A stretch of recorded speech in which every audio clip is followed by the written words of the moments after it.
So I saw this little meme on Instagram the other day, and let's just say it mildly triggered me. Nothing angering, nothing super rage-inducing at all.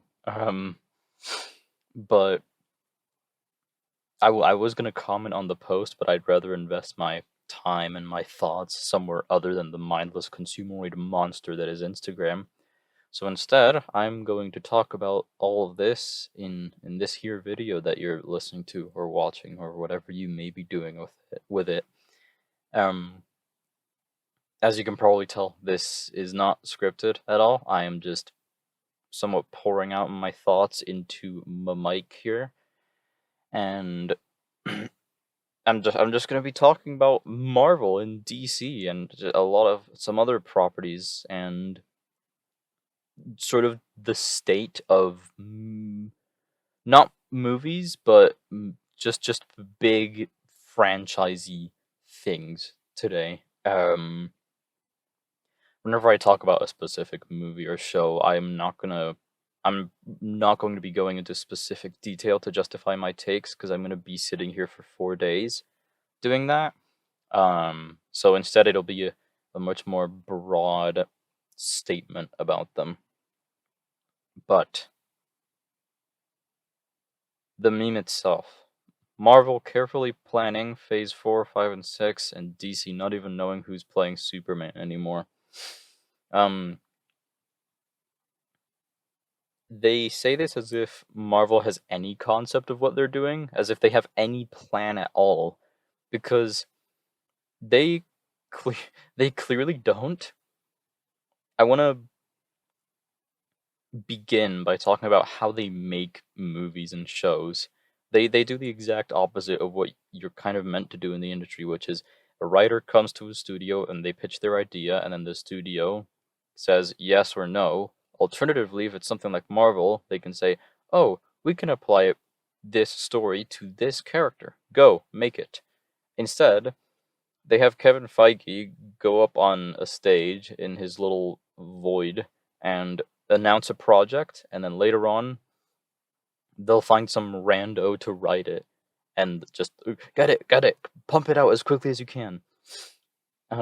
Because that they just want to get as much stuff out as humanly possible, as quickly as they can, to make as much money as they can, because that's all Disney cares about. They just care about money. They don't care if the thing itself is bad or in a way, in at least an indirect way.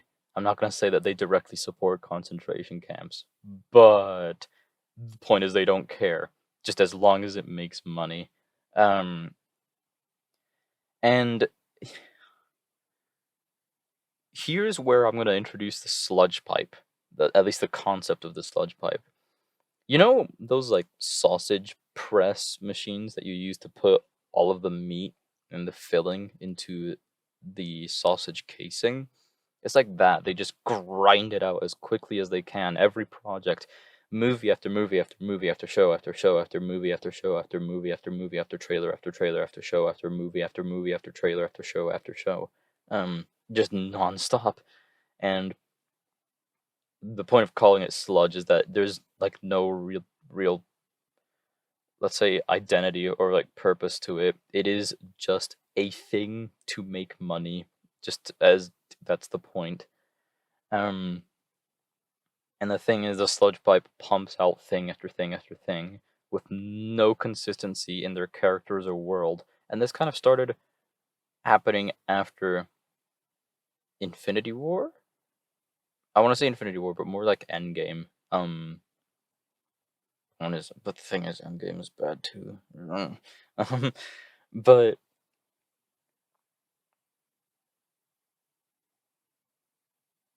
Endgame kind of marks, at least for me, where the sludge pipe really began. It's like they started up with Far From Home, and then they kind of stopped for a bit and thought, hey, we have a sludge pipe. Let's just do this. And so they have 40 people at once grabbing the the pump and just pumping out thing after thing after thing as quickly as they can, and almost all of it has been horrible. And this is where I get into the public perception, the audience reaction, because it's been interesting to see how it has changed. We begin with WandaVision, right? That had ruined, again, I'm not going to go into super specific detail because that would take forever. So, more broad statements. But WandaVision ruined both Wanda and Vision, and it had the hilarious boner joke that everyone loved. Then there was Falcon and Winter Soldier that ruined both Falcon and Bucky, and and like crippled the world building around the snap, which they're not talented enough to do. That's why they always avoid talking about the snap because it's just too hard for them.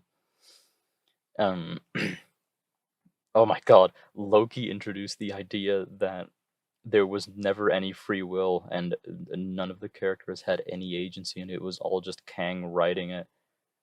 What an amazing storytelling decision. Isn't it great to remove agency from any of your characters? Hmm. Um, Multiverse of Madness was somehow even more nonsense.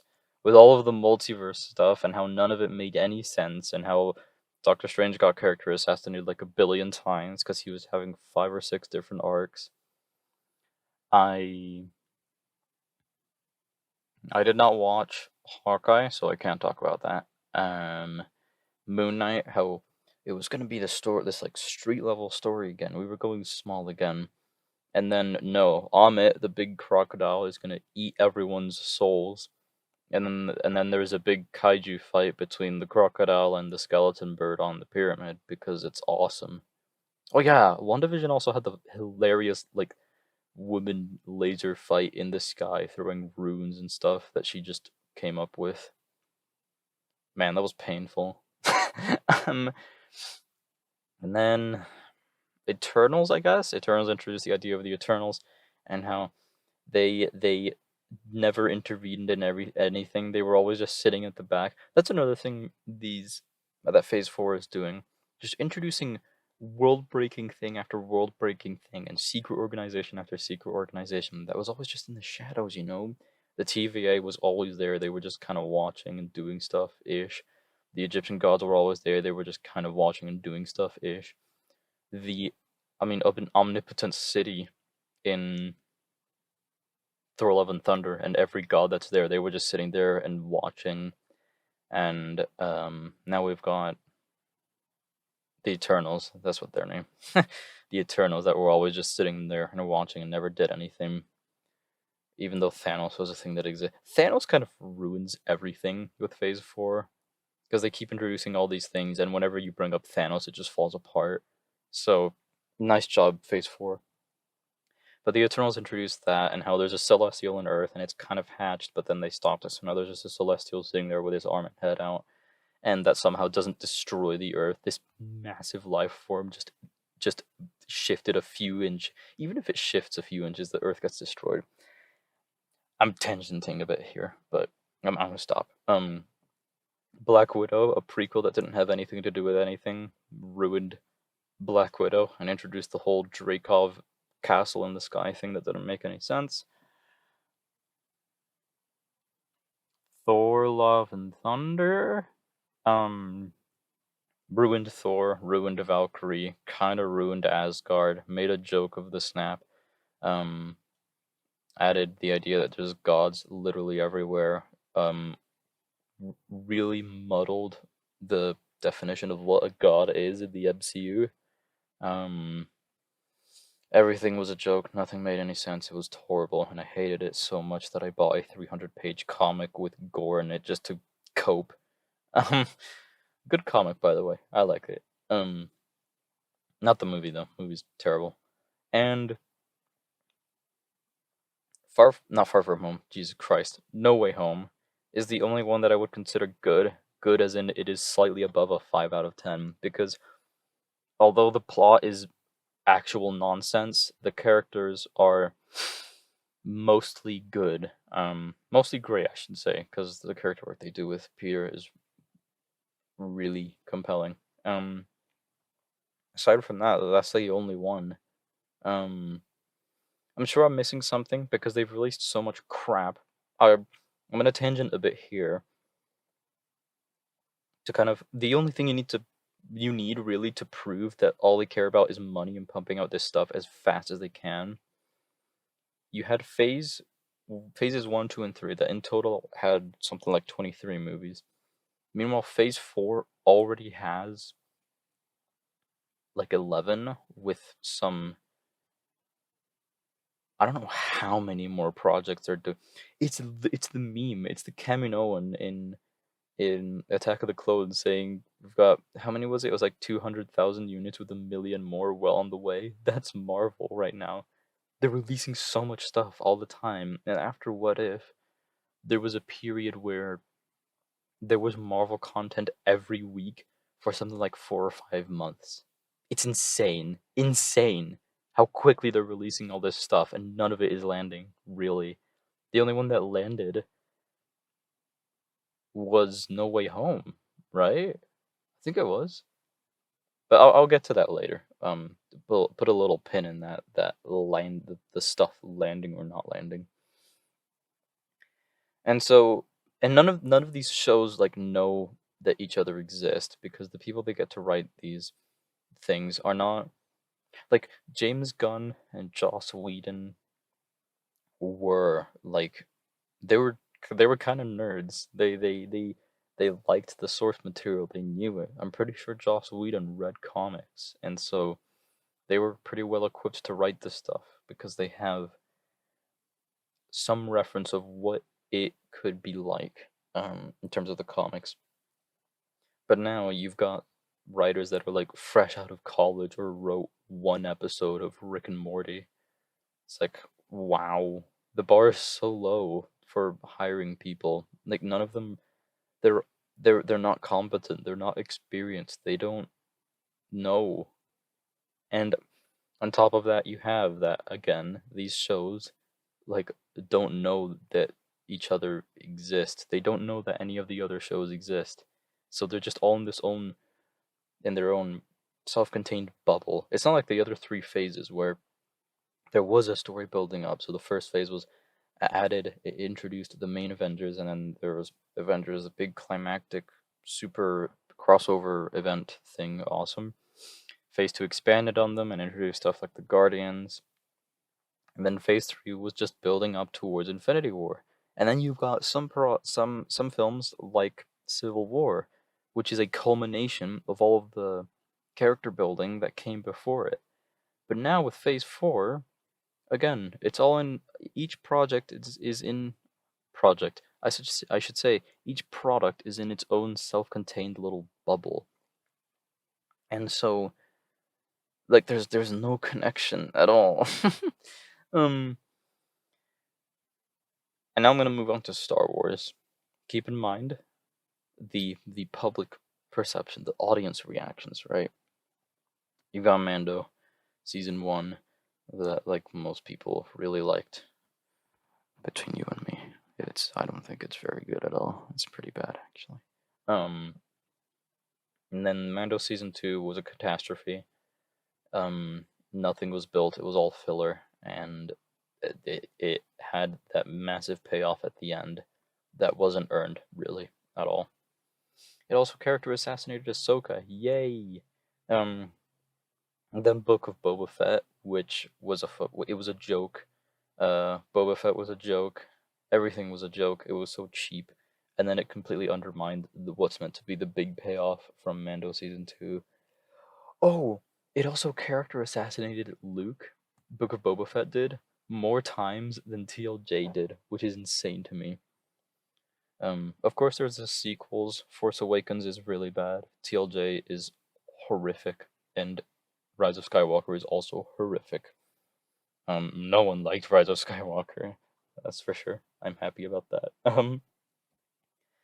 And then Kenobi came out, and it ruined Kenobi. It made Vader into an idiot, and all the world building was just broken. There's no way Kenobi was able to stay 10 more years. Was it 10 more years or is it 9 more years? Well, until A New Hope. There's no way he could stay there on Tatooine undetected that whole time. Insane. um, and so I guess now I'm getting into the audience reactions and perceptions. It has really um it's been interesting to watch because after WandaVision came out, everyone kind of soy jacked and we're like, yeah, the fuck. Well, everyone has soy jacked at everything so far except Thor: Love and Thunder, which I'm gonna get to. But they've soy jacked at everything. They're like, oh my god, they did the thing. The Star Wars is the main culprit of this. We'll have a million cameos per episode because that's the only thing they know how to do. Because they can't write good stories. So you'll have the audience soy jacking at everything, going, "Oh my god, it's the best show ever! This is so profound," and then they kind of forget about it. WandaVision took a decent bit, took a few months. Falcon and Winter Soldier almost, it really quickly kind of died out. But the main ones I want to talk about are Multiverse of Madness, Love and Thunder, and Kenobi. There's Multiverse of Madness. It took like 1 or 2 months for people to kind of turn on it and start saying, it's fine. And then they migrated to, it's not that good. Kenobi, really, there were episodes that lost people, mainly was it the third episode? Yeah, it was the third episode. God, that series is 6 episodes. Jesus Christ. It's so short. Um, but there was the third episode where Vader could have just pulled Obi-Wan and stopped him, but he didn't. That really lost a lot of people. And Book of Boba Fett, of course, no one talks about it. And then Love and Thunder, it took like 1 or 2 weeks for people to turn on it and say it was bad. Point is, the hype for these things are dying out quicker and quicker and quicker. Like it's interesting to see how quickly Kenobi and Book of Boba Fett lost relevance, and how quickly Love and Thunder, like people are not liking it anymore. Um, Specifically with the Star Wars stuff, no one talks about it anymore. They're released. You have the reaction channels on YouTube soy jacking and people saying it's the greatest thing ever. People calling Kenobi peak Star Wars. And then it just dies because it's not good. It's point is it's getting shorter and shorter, and soon enough, Disney's cash cows are gonna stop producing milk, and it's already happening with Love and Thunder, and especially something very indicative is Marvel just sort of just abruptly ending Phase 4. Like they just cut it off. There's no big event at the end. They're just gonna cut it off at Black Panther, which is really funny. Like they killed it because I think they realized that, oh god, it's this stuff is not passing people's smell test anymore, and it it's just interesting. And if all of these things were good, like this wouldn't be happening. If each one of these things was, let's say, a 6 out of 10 minimum, this wouldn't be happening. People would be still talking about them. Like just look at like the Batman that came out February. People still talk about it because it's a good movie. People still like it. You can go even farther back. Iron Man, which is good, really good. People still talk about it. I'm trying to think of a movie in the MCU that's just okay that people still talk about. I guess that doesn't happen much, but like it no one is. I'm trying to think.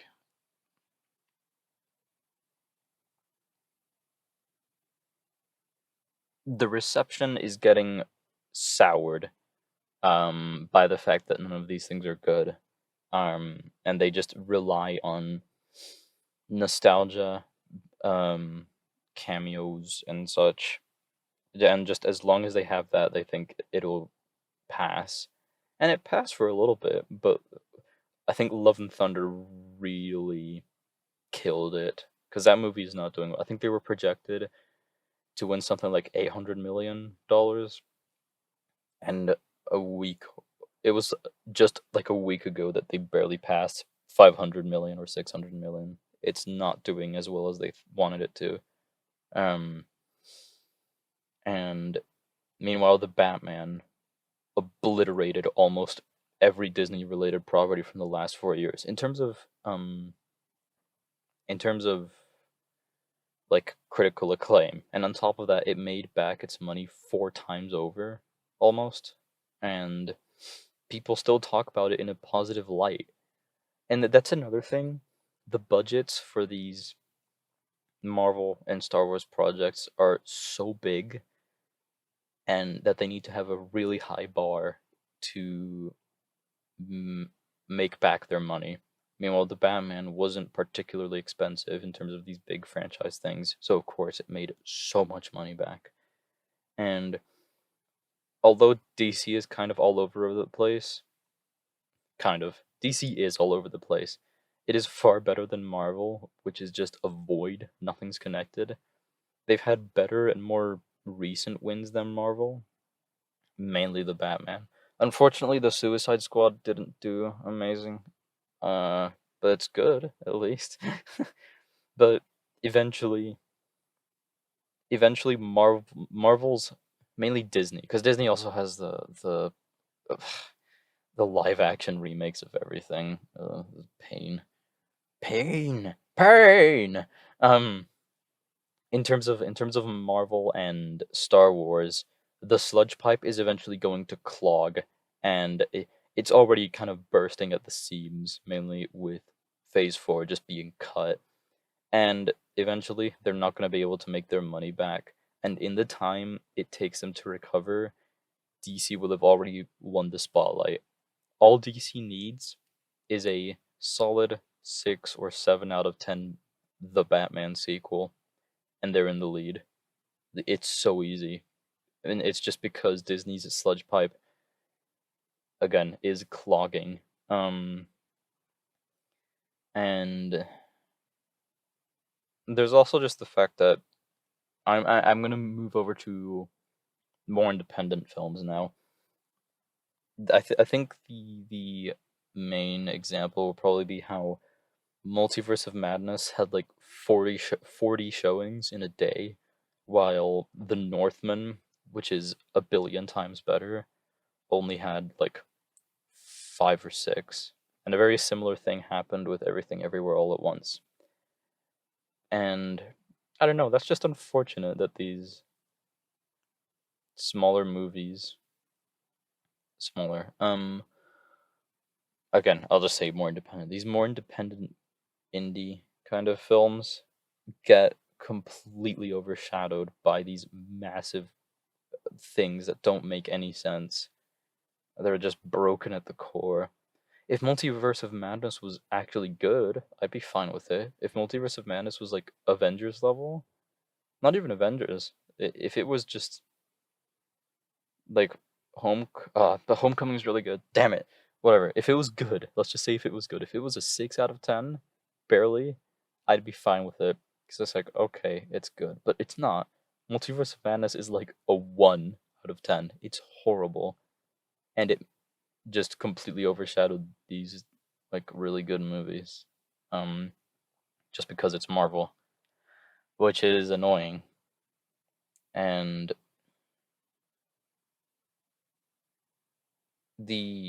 that's why I'm looking forward to the day Disney's sludge pipe just explodes with all the stuff they're cramming into it, which has kind of started with Thor. Like I said, Thor is not doing as well as they wanted, and this is much sooner than expected, which I like. And yeah, it's just interesting. So yeah, those are my thoughts as of now. I don't know what I'm gonna do with this sort of format. I don't think I'm gonna continue it. This was just a one-off little post that I wanted to make because the meme annoyed me so much. Um, but oh, I'm sorry. No, I have one more thing to add. This just one last little note. Another indicator that the sludge pipe is beginning to break and it's not working anymore. Top Gun Maverick is is the highest grossing movie of 2022, I'm pretty sure. It's really high up there. Um it's doing amazing. And just the fact that it's not a Marvel, Disney, Star Wars thing that's making all of this money, but an actual like blockbuster that is really good from what I've heard. Like that's refreshing. That's neat. I like that. And I hope we see more of it. So, and pretty soon enough with the sequel, the next Mission Impossible movies, because Fallout was so good, and I'm very confident that the next Mission Impossibles will be good. I'm also very confident that they're just gonna make a lot of money. Man, Tom Cruise is really saving us, isn't he? um, yeah, it's just interesting. These movies, like the main competition for Marvel is um the Batman, because basically everyone loved that. Top Gun and Mission Impossible, and should be it. I'm pretty sure that's it. I'm probably missing something, and it's just interesting. It's a indicator of things to come. I can't wait for the day that Mission Impossible. What's the next Dead Reckoning? It's called. I can't wait for Mission Impossible Dead Reckoning to absolutely destroy, like, Avengers Kang Dynasty. That's a weird name, Kang Dynasty. um, yeah.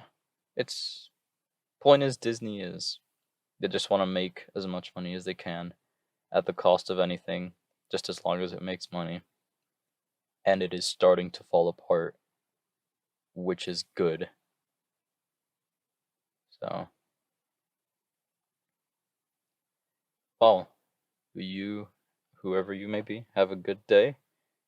I'm gonna go back to, I don't know, playing video games and watching movies or writing something. I don't know what I'm gonna do. We'll see. I was playing Shadow of War like all day yesterday. The game's awesome, so I'm probably just gonna write today. Um, well, if you wanna, you can let me know in the comments what you think of all this. If you want, I'll respond. And goodbye.